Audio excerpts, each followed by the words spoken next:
Well,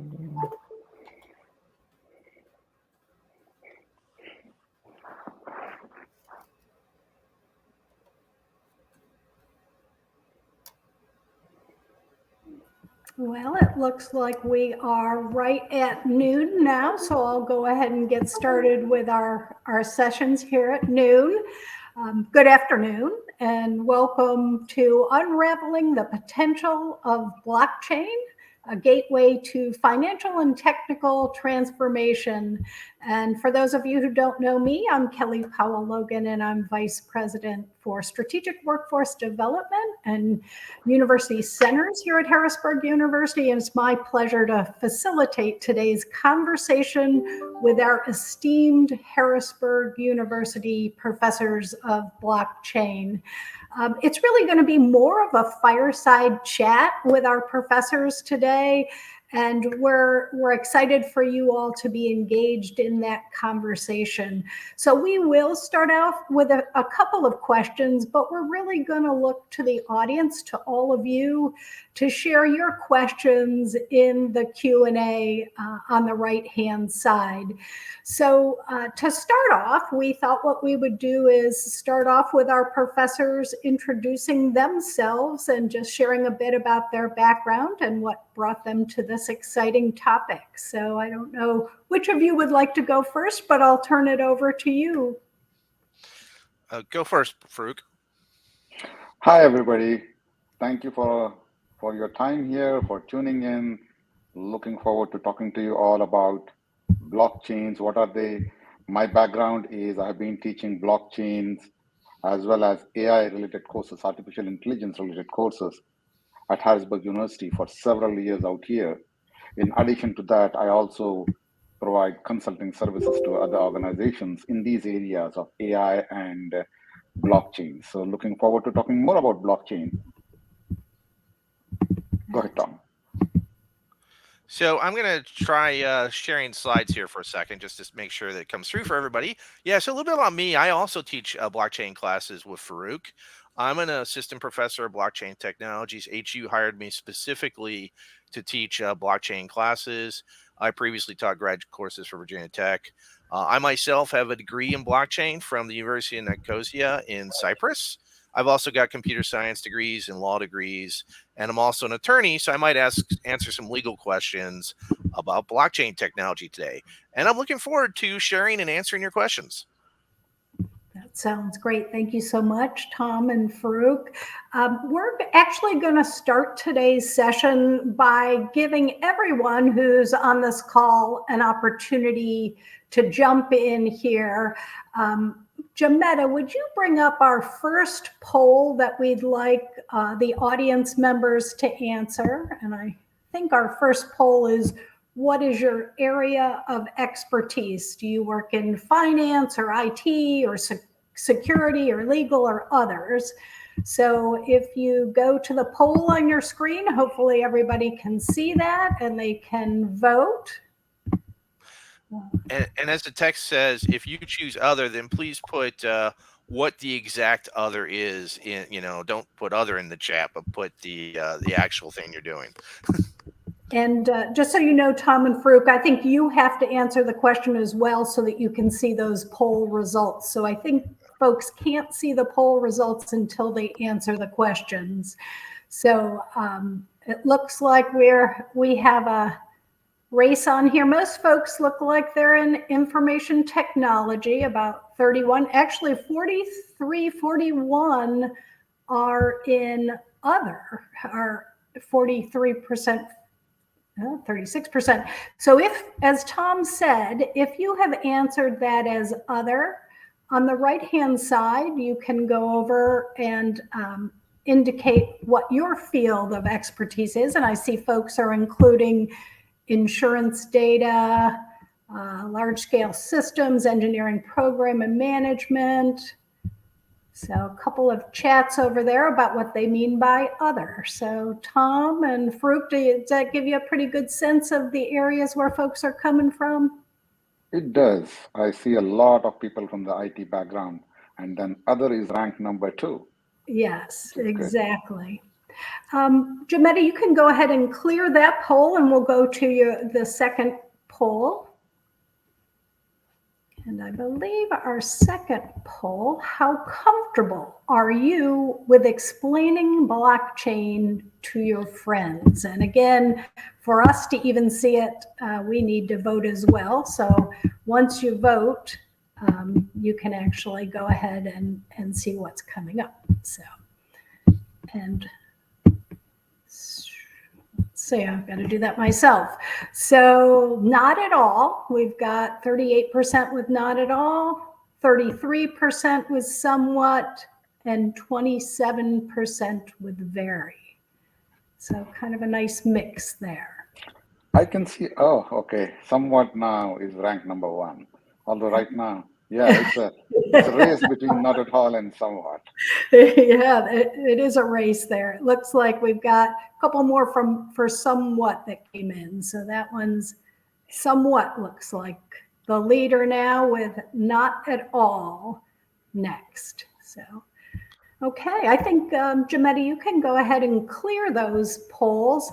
And we'll get started with just asking a couple of questions here. But as mentioned, on the right-hand side, there is a Q&A box and a chat box. So you can, in either area, we'll try to keep an eye on both. We'd love to stay focused on what your interest is. Really want to spend time on that. But I'll kick it off with a couple of level setting questions, and then we can go from there. So our first question, and Farouk, your image is getting a little funky on my screen. Not that that's a problem. We know we'll still be able to hear you. But the first one is, first question is, what is blockchain? I don't know, Tom or Farouk, if one of you wants to take that to start. Tom, you want to go ahead? And then Sure. Yeah, sure. I'll start, and then I'll turn it over to Farouk. So blockchain is a technology that came out of the Bitcoin cryptocurrency. You can kind of think of blockchain as the technology layer that makes Bitcoin work. And then people realized, hey, this is cool and it works great for Bitcoin. Why don't we apply it to other areas? And I'll come back later and go into a more technical explanation, but I'll turn it over to Farouk to comment at this point. Yeah, thanks, Tom. So definitely Bitcoin, blockchain is a new technology. Another way of thinking about blockchain is to think of it as a new type of computer. I see many people have no background, little background. Think of it as a new type of computer. I mean, there are this whole, when we talk about blockchain, crypto, there is this whole aspect of making money, losing money. I'm sure Tom will warn me repeatedly, rightfully so, that we need to stay away from the investment advice. We are not investment advisors.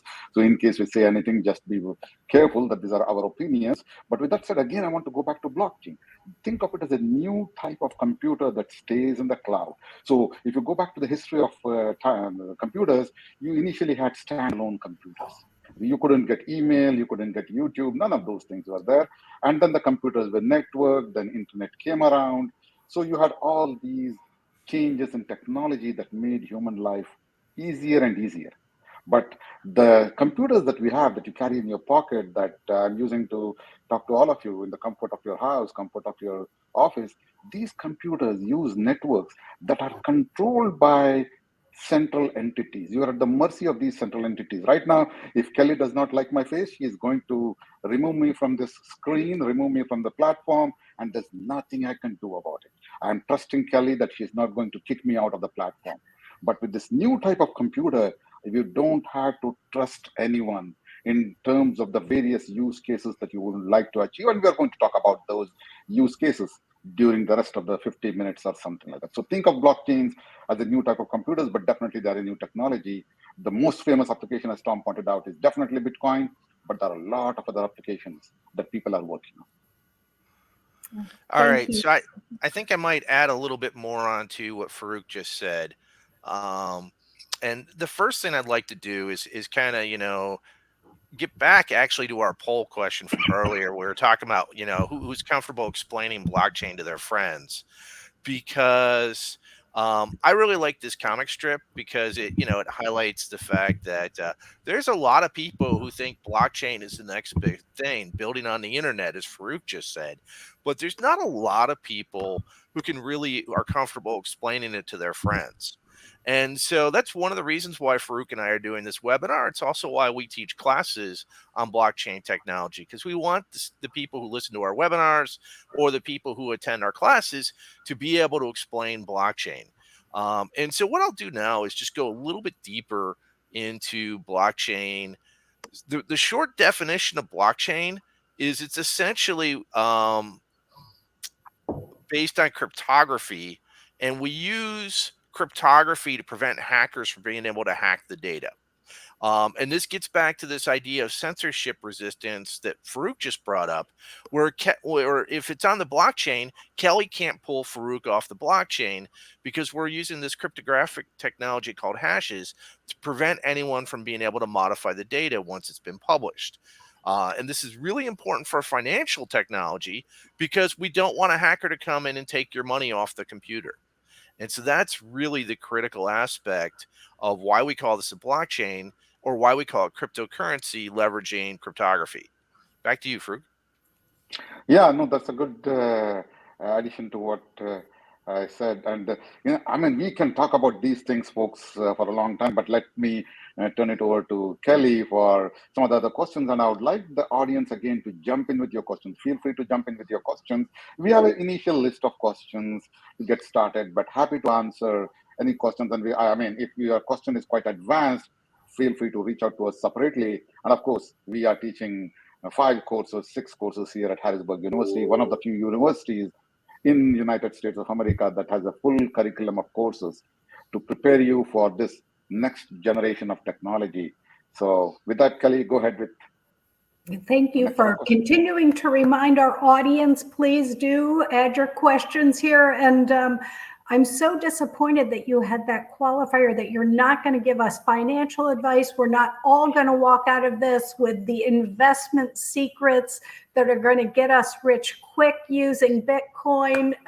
But speaking of that, can you? Although you might interrupt you, Kelly, I can ask every one of you to send me $1 million, and in 50 years I'll return back as $50 million for those who are around. Oh gosh, are we going to get into the present value of? Oh no, we can't do that. Yeah. So this kind of leads to that next question of trying to get our heads around what is cryptocurrency versus Bitcoin versus Ethereum. Can you talk a little bit about those three things and how they're related or not?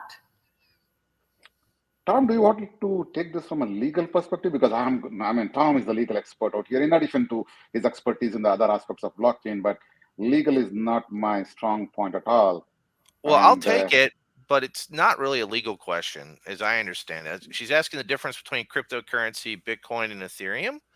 And so the way I would look at it is there's been over 10,000 cryptocurrencies created since Bitcoin was launched back in 2009, in January 2009.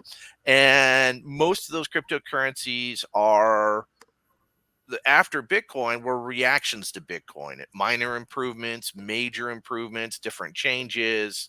And so from a perspective, you can think of cryptocurrency as a category and Bitcoin and Ethereum as perhaps the two most popular types of cryptocurrency. But there's thousands of other ones. Now, we actually offer full semester length courses on Bitcoin and Ethereum among the 5 classes that Farouk mentioned, because we do think those are the two most important, Bitcoin being the original and Ethereum probably being the most diverse improvement on Bitcoin. Yeah, and to add to that, the concepts that we cover in these classes, the Bitcoin and Ethereum classes that we cover at Harrisburg University, they should give you the background that you need to understand the other cryptocurrencies, as well as to think about the other applications of the blockchain technology. I mean, Bitcoin was the first application That became quite popular. That made blockchain popular. Then you had all these cryptocurrencies. People are very much into cryptocurrencies because they want to use 100,000, use $1,000 to convert $1,000 to into $1,000,000 and so on and so forth. But I do want to again emphasize blockchain as a technology has lot of applications that will take away the power of all these current giants in the internet, the Facebooks of the world, the Googles of the world, the Twitters of the world, and so on and so forth, and sort of make the playing field more level. But again, we don't have the time to get into all those concepts in these courses. But definitely the students, if they're interested in areas other than cryptocurrencies, areas like social media, areas such as gaming, areas such as storage networks, how can we do that without trusting any third party? The students are definitely welcome to pursue those ideas in the form of projects and stuff like that, for which we do provide the guidance in these courses here at Harrisburg. Yeah, there's been literally thousands of startups in the blockchain space over the last 10 years.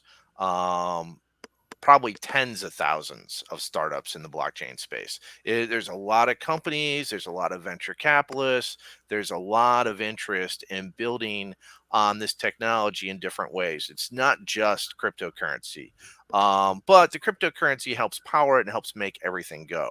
So you can think of the cryptocurrency as part and parcel of the system, but there's a lot of different things you can build on this technology. Very good. Um, kind of in line with what you were just mentioning, Tom, can you each talk with us a little bit about a little bit more about the use cases around that? Well, sure. Let's talk about gaming for a moment. So let's imagine, if we were playing a game in the 1950s, that game wouldn't have been on a computer or a console. Instead, that game would be in a backyard with a ball and a pair of gloves and a baseball bat, or maybe we were playing Monopoly in the 1950s on a board. Well, obviously, after the computer revolution and the internet, all those games or many of those games went online. And nowadays we've got incredible a variety of online games that people can play. In fact, nowadays major games have a larger budget than movie studios have for their big movies.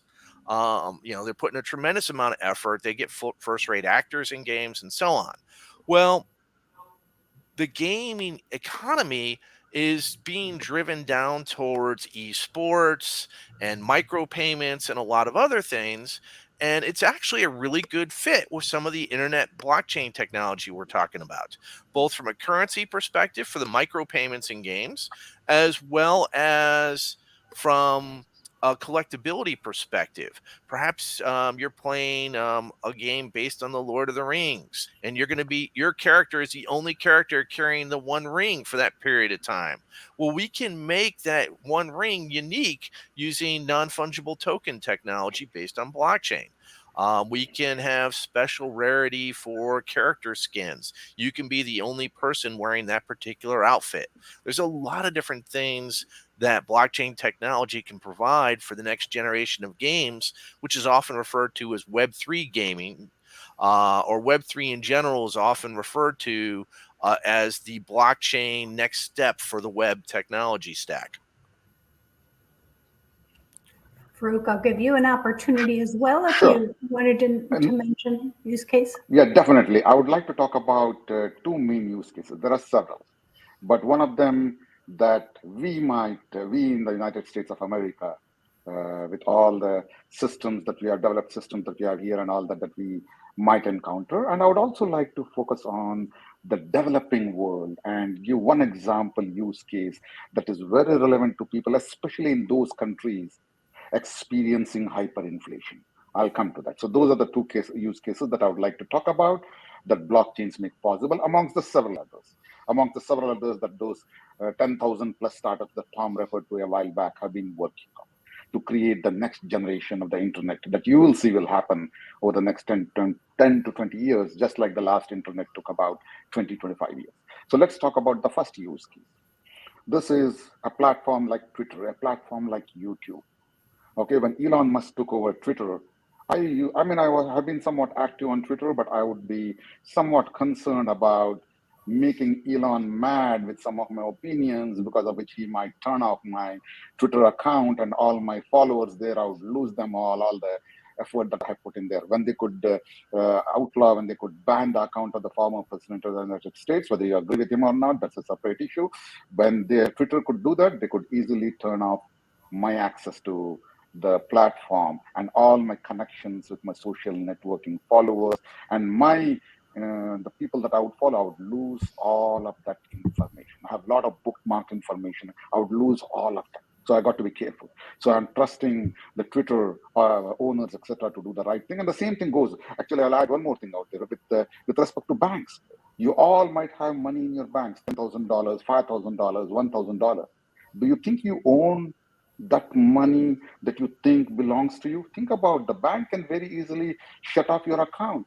That happened for several people up in Canada about 18 months back, when they had something called as a trucker strike. The government did not like. Again, I'm not talking about whether you agree with the protesters or you don't, but people in this society should have a right to voice their opinion, to have a non-violent way of making their opinion heard and all that. That's what the truckers were doing out in Canada, Ottawa. You can Google trucker strike. And the government basically went ahead and froze the accounts of all the people that were supporting the truckers. So you don't own the $10,000 that's sitting in your PayPal account or the bank account and all that stuff. Yes, things are good out here, but some people have been faced with that. So that's the type of problems that blockchain addresses in the world that we live in out here, in the US and some of these other Western countries and stuff. Whereas now let's talk about the second type of use case. Think about if you had to live in a country experiencing hyperinflation, countries such as Argentina, countries such as Turkey, countries such as Lebanon. Some of you might be coming from those countries. And there, here in the US, we had a 9%, 10% inflation last year, and there was a lot of noise about it, rightfully so, again. But those countries are experiencing 200%, 300% inflation. How are people in those countries going to save their assets for the rainy day, for the future generation, and all that stuff?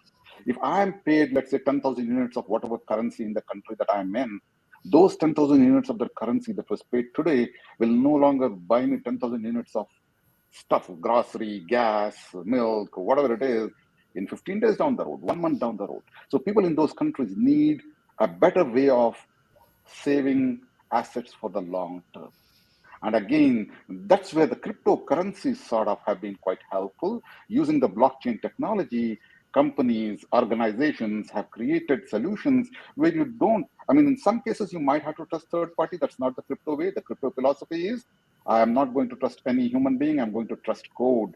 That's the crypto philosophy. But still, the blockchain has made some solutions possible for people in those countries experiencing hyperinflation. And in our courses, again, we get into the details of what are these technologies and the solutions. They're called stable coins. If somebody wants to Google for that and check out some of the stable coins, and again, what are the different types of stable coins, pros and cons, all those details, we get into those courses.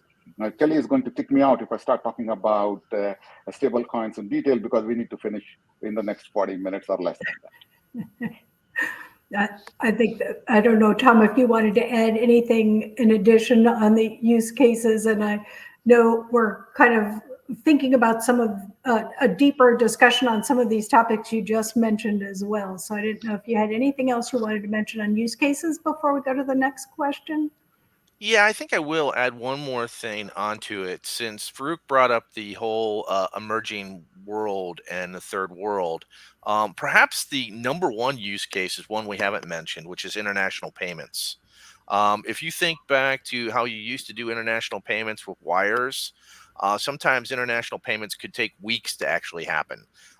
Usually the wire process is pretty fast. It can do it in days, but there have been times when it's taken weeks. Um, Now I can do international payments with cryptocurrency in under a minute. Yeah, that's exactly And right. And the fee is go like a ahead, Tom. dollar too. So the fee, Mhm. as opposed to $80 or $100 to send a wire.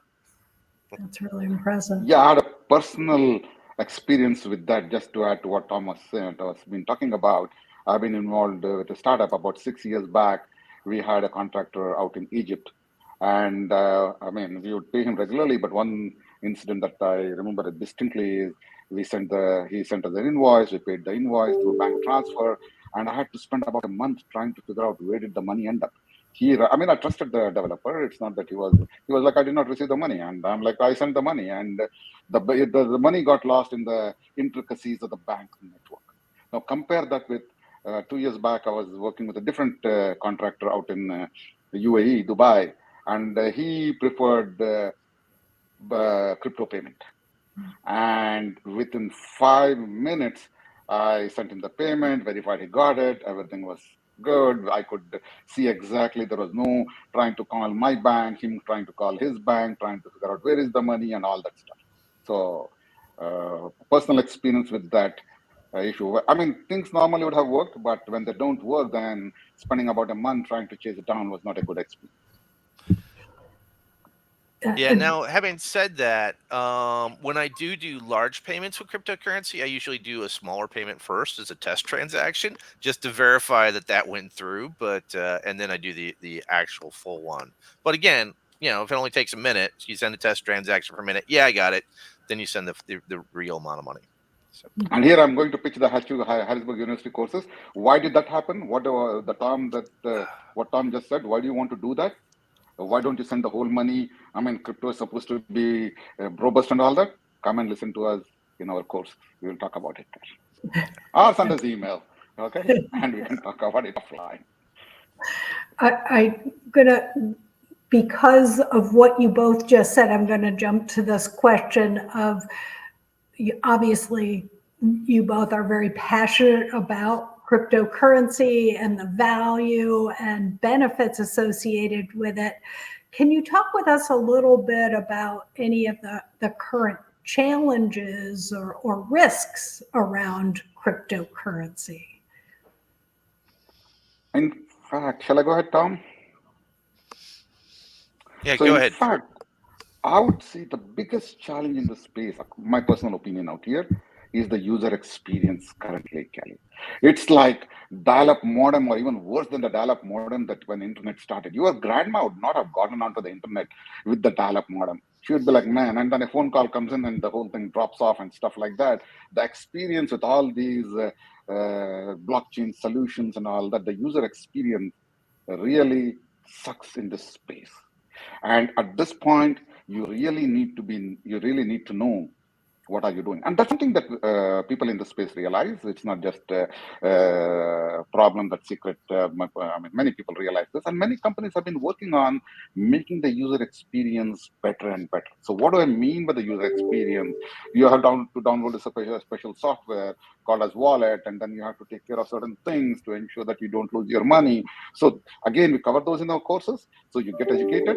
But in the next 5 years or so, right now your grandma is not going to be using any of these wallet technology to do the international wire transfer using crypto or whatever it is.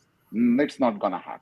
But that is the big thing that needs to be addressed. And then in addition to that, there are several other things about, right now there are about several, probably I don't have the recent numbers, but probably about a few tens of millions of people use different type of blockchain technologies. If all the billion people or the 8 billion people that inhabit planet Earth had to start using the technology, the system is slow. It's again going back to the internet. The bandwidth was very slow. If people wanted to download all those gazillion movies on to their devices using the dial-up modem, the network would crawl to a halt. With the blockchain systems also, it's not exactly the bandwidth. I don't want to get into the block space and those technical terms, because I see a majority of you are new to crypto, but there are some aspects of technology that don't really scale, and people again are working on it. It's not that there is no solution possible, but there are solutions possible, people working on it. So I expect those things to be addressed, just like how they were addressed on the internet. The World Wide Web started becoming popular in '95, but it's only the techie type who are using it. But then in the early 2000s, your grandma, especially with the iPhone and the swiping and all that stuff, even a baby can use the iPad these days. Give an iPad to a baby, and the baby knows how to scroll back and forth and stuff like that. So we need to get to that level of user experience in addition to being ready from the scalability perspective. That's my opinion. Yeah, I would agree with that. I mean, if you think about, as Farouk has mentioned a couple times, talking about the internet, if you think about the computers, today our cell phones are smarter than the mainframes we were using in the 50s and the 60s. And the same thing's gone on with internet speed. Our internet is like a million times faster than it was when they first introduced it in the 80s and the 90s. And blockchain technology is also improving dramatically. And so the user experience, while part of that problem was because these systems were originally designed by computer scientists for use by computer scientists, now there's been a lot of focus on user experience, and there are ways for even grandparents to get into it. And this kind of ties to that area of focus. Why are investors so interested in cryptocurrency? So I'll take this one start with, and I'll point out that when Bitcoin was first introduced, for a year, nobody used it. So it was introduced actually in Halloween of 2008 with the launch of a white paper. And then in 2009, the software was launched and the Bitcoin blockchain started in January 2009. And then in 2010, someone actually used 10,000 Bitcoins to buy two pizzas.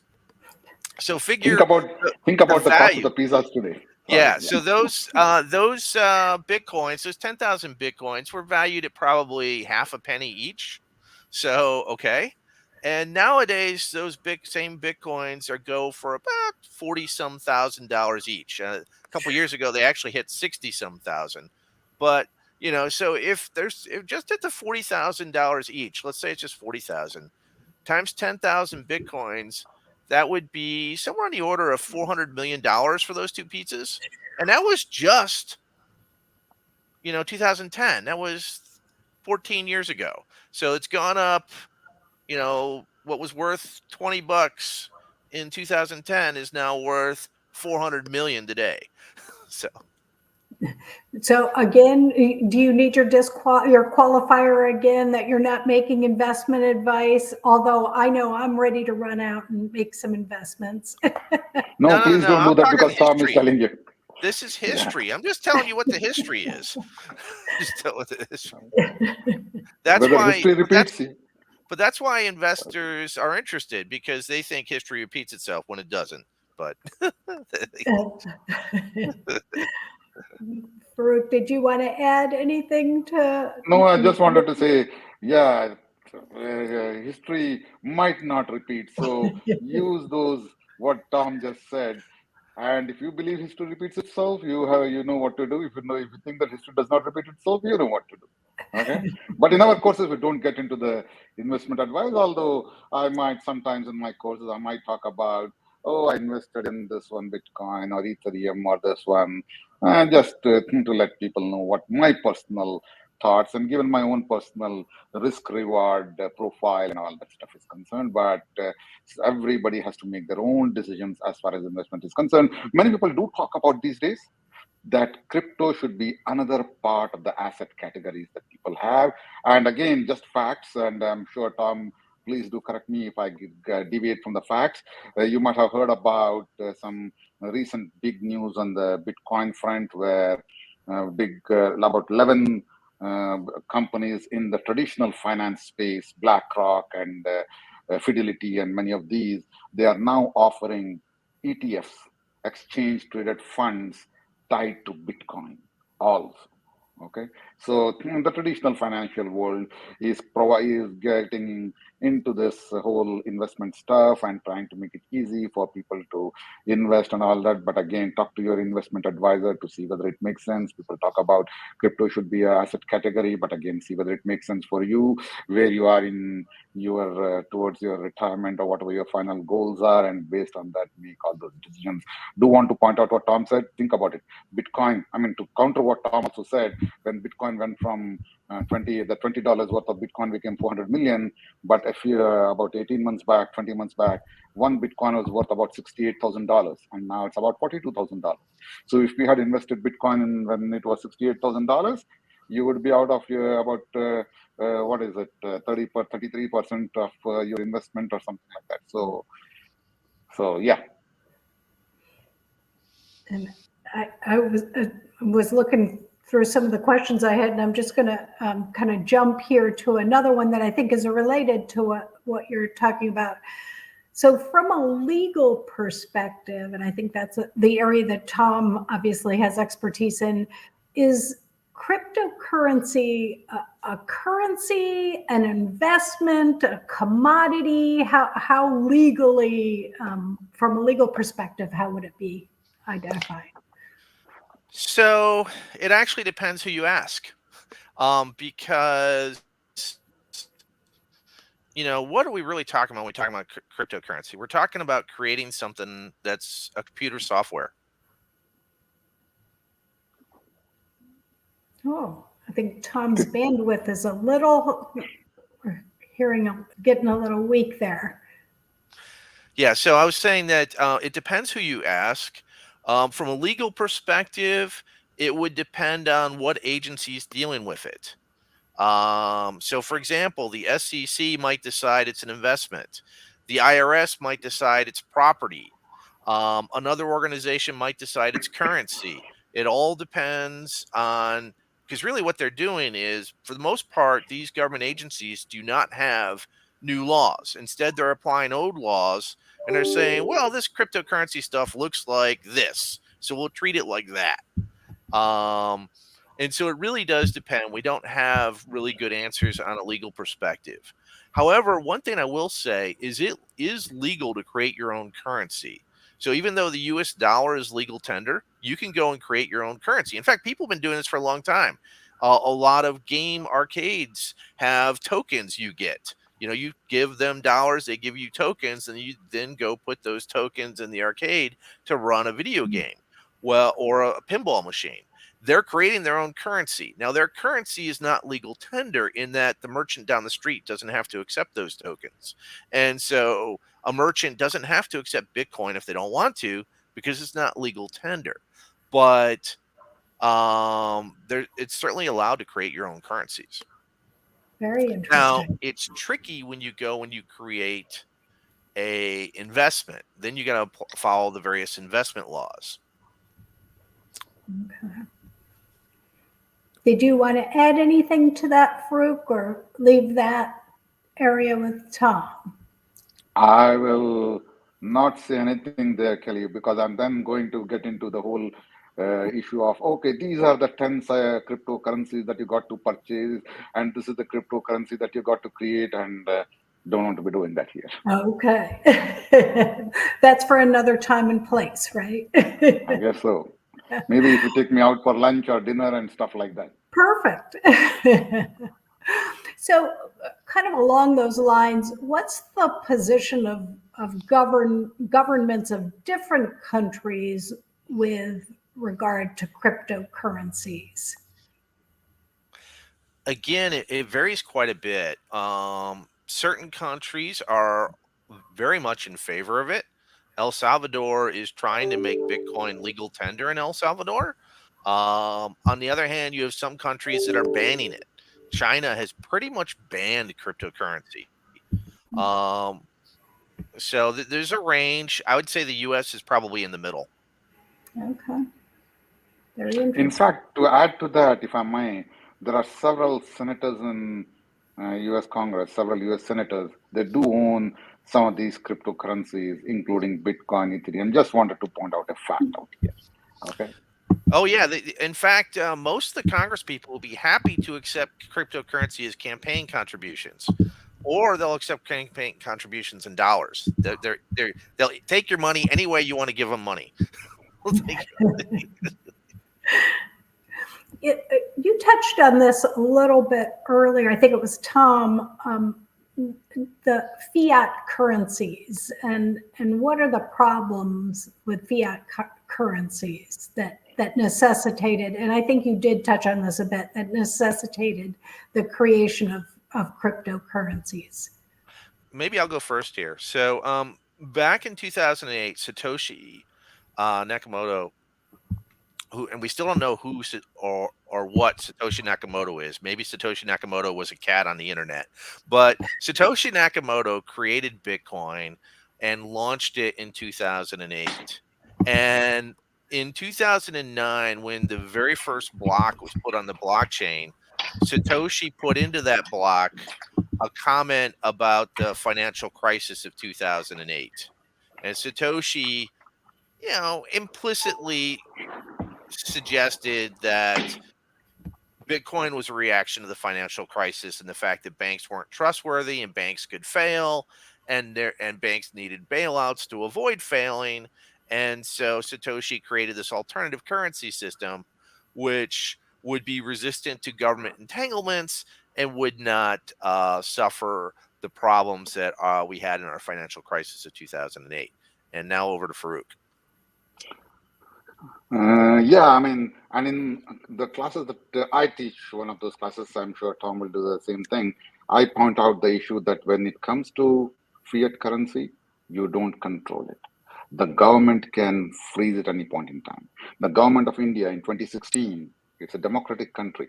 Okay, I'm not talking about a small dictatorial country where things like what I'm going to mention are definitely much more possible. But in India, the government banned certain notes, and the Prime Minister of India gave you about 3 4 hours to return the notes, or else those notes were no longer legal tender.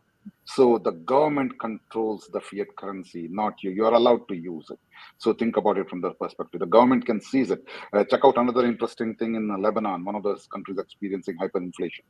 Of course, now one can argue Lebanon, the level of democratization and stuff like that, but still, it's a significant country. I'm sure some of the listeners come from Lebanon. There, the banks one fine day basically said, "Sorry, your money is not going to be returned back." And what did people do in return? They went to the banks after they opened, and they had armed holds in the bank, not to steal other people's money, but to get their own money back. So the point is, when it comes to fiat currency, you don't own it, you don't control it. International bank transfers, we talked about that. That's the other interesting thing. When you have to transfer across different countries, you have those challenges that we talked about a while back. And also think about inflation. The government in US, for example, has printed so many trillions of dollars as a result of the whole COVID situation. Now, one can argue as an economist whether it's a good thing. Some amount of printing might be a good thing, bad thing. I'm not going to get into that. But the whole aspect of inflation, you have no control. The government decides when to print and how much to print. Whereas when it comes to many of these cryptocurrencies, Bitcoin included, Bitcoin also has some aspect of inflation associated with it, but it's a control inflation. It has not changed. The plan was given out in 2008 by Satoshi Nakamoto, the cat on the internet that Tom pointed out. But he, she, they, who they are, in the white paper, they describe how many Bitcoins will be created, every year, and they have laid out the plan from 2009 onwards until 2140 and beyond. And so far, I can't say what will happen in 2140. I'm sure none of us will be around at that point. But in the last 14 years, things have stuck to the schedule. Nobody has printed more, nobody has printed less. So the inflation is as per the schedule, unlike with the fiat currency. Very interesting. Could you talk just a bit about fungible tokens and what the difference is between fungible tokens and non-fungible tokens? Sure. So when Ethereum was launched, they had an idea of creating a blockchain that would be slightly different from Bitcoin. Bitcoin is basically a blockchain to support a currency. Ethereum, however, decided that they came out about 5 years afterwards, or about 6 years afterwards, really. And what they wanted to do was they wanted to create a blockchain that would be able to provide everyone a customizable blockchain where they could do whatever programming they want to have on the blockchain. And so they essentially created a blockchain computer, what they call the Ethereum virtual machine, to run programs on the blockchain. And so you can create your own tokens, your own currency. Ethereum does have a basic Ethereum currency, but you can create your own currency on the Ethereum blockchain, which is what we call a fungible token. It's a currency that you're just creating your own. You're calling my internet cat currency or whatever you want to call it. In addition to that, you could create a unique identifier for collectible items, which is what we call the non-fungible tokens. And these unique identifiers for collectible items can represent almost anything. You could put artwork on the internet, and with a unique identifier, you could put baseball cards or computer game skins or the One Ring in the Lord of the Rings computer game. Whatever you would like could have its own unique identifier. People are putting, virtual real estate or even real estate on the internet and then transact and sell with it using those NFTs. Over to you, Farouk. Got it. So I would like to answer that from a slightly different angle than what Tom was talking about. So tokens, I mean, both are tokens, the fungible tokens as well as the non-fungible tokens. They are tokens. Like the money is a token in some sense. The dollars that you hold in your hand are tokens in some sense. The dollars converted to whatever the arcade guys would give you, the game arcade guys, those are tokens.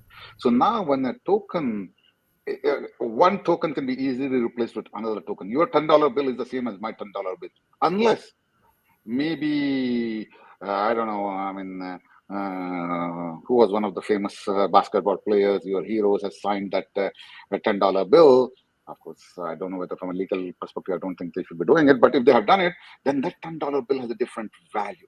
Your $10 bill has a different value compared to my $10 bill. So when the tokens are the same, you can interchange one token for the other. You call them as fungible tokens. And many of the tokens on the blockchains, you can exchange one token for the other. There's nothing special about one token versus the other. There's nothing special about the $10 bill that you have versus the $10 bill that I might have, and so on and so forth. Same thing with other cases. But then now think about another situation where when I was a kid, I would collect the matchstick, the matchbox covers and stuff like that. Different matchbox covers, they would have different covers based on the manufacturer. They were all different. I mean, they're all matchbox covers in some sense, but they're all different. So, or even the other cards that people collect as collectibles, each card is different. I'm sure people out here would, Tom can add to that in terms of using some of the other collectibles, but each collectible is different. So those are non-fungible. You can't replace one token for the other. And we have a similar concept in the blockchain world where you have tokens, but you cannot exchange one token for the other. And why are they useful? I mean, fungible tokens just for the purpose of exchanging, trading, and stuff like that. But the non-fungible token, the way I look at non-fungible token, are they enable us to claim digital ownership. Think about it. Much of the advancement in human life happened when the concept of ownership came about. I own the laptop that I'm using right now to talk to all of you. I might own a house in one of those places, Harrisburg, I stay in San Diego, whatever it is. So the concept of ownership made a lot of advancements in various aspects of human life. But so far, before the blockchain era, before the Ethereum era, 5-6 years back, it was not possible to claim ownership of digital assets. Why will it be useful? For example, I'll give a simple use case and then I'll turn it over to Tom. I'm sure he will add more to it. For example, let's assume we did not want to allow all people into this digital space that we are in. So you had to have a special token, and only if you had that special token would Kelly allow you to log in and listen to us. If you did not have that special token, you would not get in. So the one way, so now we could be using something like the non-fungible token to control access to this digital space. Similarly, you have videos. Somebody might be recording this video. Okay, I see the recording button on this video. Who owns it? Kelly, if this becomes quite popular, if this webinar of ours becomes quite popular, Kelly might say she owns it. And Tom might say he owns it, whereas I might want to own it because I might want to get all the advertisement dollars that I get from YouTube and the 100 million views that this video is going to have. So then the question is, how do we prove ownership of this digital video? And again, this can be associated with something called as a non-fungible token, and either Kelly holds the NFT or I hold it or Tom holds it. Others can view it. but they are not called the owners. Just like you have all these Picasso paintings and stuff like that, they're hanging up in the various museums, the Louvre Museum in Paris and all those other places. You can view them, but the ownership is with one entity. So similarly, NFTs, use case for NFTs, they are non-fungible. You can't replace one for the other. But the big use case that I see for NFTs is to claim ownership of digital media. With that said, I do want to point out NFTs have got a bad name. You might have invested a lot of money. Some of people invested a lot of money, but 99% of those NFTs that people bought and sold for, I mean, one of the famous NFT sale was about $60 million plus. I forget the actual number, 65, $67 million. Somebody paid so much amount of money to purchase a non-fungible token by one of the artists. I think his name was Beeple or whatever it is. But the point is, many of those NFTs have gone to zero. That's the aspect. That's the bad aspect of it. But from a technology perspective, I expect NFTs to be used to claim ownership of digital media in the long run. Tom, did you want to add anything to that? No, not really. Other than, yeah, I mean, Farouk pointed out that prices for everything in the crypto space is highly volatile. But we will talk about that a little bit. But again, this is not investment advice. We're primarily focused on how this technology works because this technology is the future. Yeah. So. Well, and I'm going to take the fact that we're not getting questions in the chat box, that they love the way this is flowing. It's right on target with their interests. But certainly if folks have questions, we only have about 10 more minutes for this community forum. So don't hesitate to put your questions in there. And as was mentioned, can also follow up with questions afterwards. We'll be sending a survey with that opportunity for you to add some questions there as well. Although, if you might ask one thing, Kelly, can the audience give a hands raised, hands down, something like that? Do you have a capability to do that? I mean, just curious. At the bottom of your screen, there's a little smiley face that you could, thumbs up. We're liking the applause. We're liking the thumbs up. We're liking the love. Keep it moving. I love that. Great Thanks, suggestion. It sounds like we're on track. But certainly in addition to that, if there are others, I do see there's a question here, and it is, can you elaborate on expected future applications of blockchain technology? I can start with that, Tom, and probably you can add. This is what I would say. Blockchains, they have their disadvantages. But the big advantage that blockchains have is they enable you to create solutions where you do not have to trust third parties. So think of use cases where you have to trust third parties. Use cases such as the Twitter use case I gave you. Use cases such as the money use case. You are trusting the government, you are trusting the bank and all that. So use cases where you have to trust a third party and the third party has the possibility of misusing your trust. So if you have a good use case along these lines that you are really mad about, oh, why do I have to trust this third party and this third party misuse the trust? I was trusting this person. Then that might be an area where blockchains can make a difference. That's how I would like you to think about it. Instead of giving you specific use cases, think about your use cases. And if you have any particular use case in mind that you would like me and Tom to think about it right off the top of our heads, some of those use cases might require more questions and stuff like that, but happy to do that. Or in our classes, we also do that. Students come up with different use cases, and then we are like, in this case, it makes sense. So I'm not saying blockchain is a silver lining, or I'm not saying blockchain is the next best thing to sliced bread or whatever it is that they say. It has it has good things and bad things. The bad things are there are some computational overheads and stuff like that in terms of the technology itself. So that's why if people say they want to use blockchain for everything, ask them first. Look at whether the use of blockchain in that area makes sense, because there is a third party that you have to trust, and the third party can misuse the trust. I don't want, I know we're getting short on time, so I want to make sure we get to this. Well, there are a couple of comments in the comment section, but in particular, I like the one that just came in. Why should I take blockchain courses at Harrisburg University, and what will I do with that? Will I be able to develop a system? So I'd like to answer that one by first talking about what the courses are and then how they help you to do what you want to achieve. So we actually offer 5 different blockchain and cryptocurrency courses at Harrisburg University. We offer a class on Bitcoin, a class on cryptocurrency and regulation, a class on decentralized finance, a class on Ethereum, and a class on scalability. Um, Now, of these 5 classes, we also have 3 different ways you can take these classes. You could just take the classes as electives, taking whichever class you want to dive in deeper. You could also get a blockchain and cryptocurrency graduate certificate, which requires the first 4 classes I mentioned: the Bitcoin, the Ethereum, the crypto regulation, the DeFi class.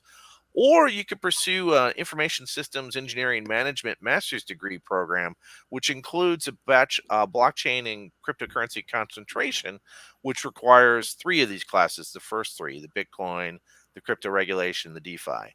All of these classes are really intended to introduce you as a student to the various concepts that are important to understand in these different areas.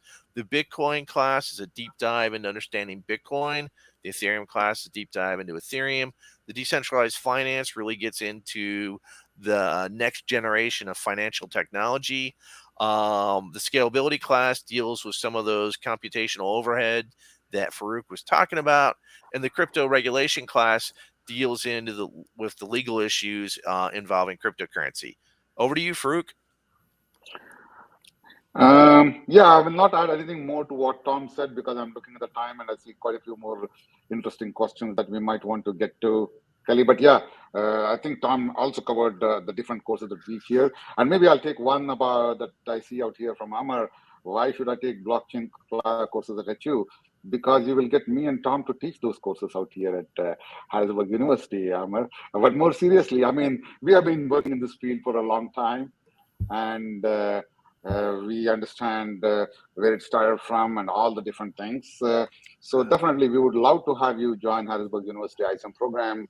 And we also have a PhD program in ISM. So I think one of the students was asking about how do you learn more about the research and research topics in blockchain. So not just a certificate course, but we have a MS program, we have the PhD program, and as part of the PhD program that Amar leads out here at Harrisburg University ISM, you can focus on blockchain and trying to be ahead of the game for the next revolution in the internet.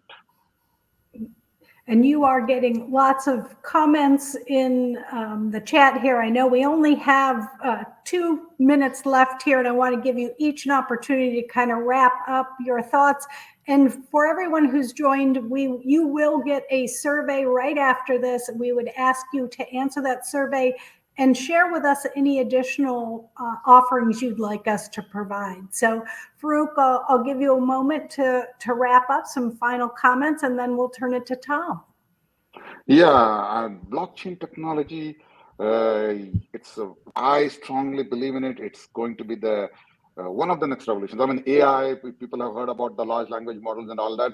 That is one of the other important technologies in the last several years. I expect that to be quite revolutionary for the next several years. Blockchain is another such technology. We have people looking at how do we combine AI with blockchain and stuff like that. We can talk about, we do, I mean, we don't talk about this in the courses, but we happy to talk about those in these courses. And I see Majid's request to grace the computer science PhD program. Tom and me, Tom, I don't know, we will have to figure out what our hourly rate and stuff like that is. But with that said, looking forward to having all of you either in the certificate program or in these talks or whatever have you.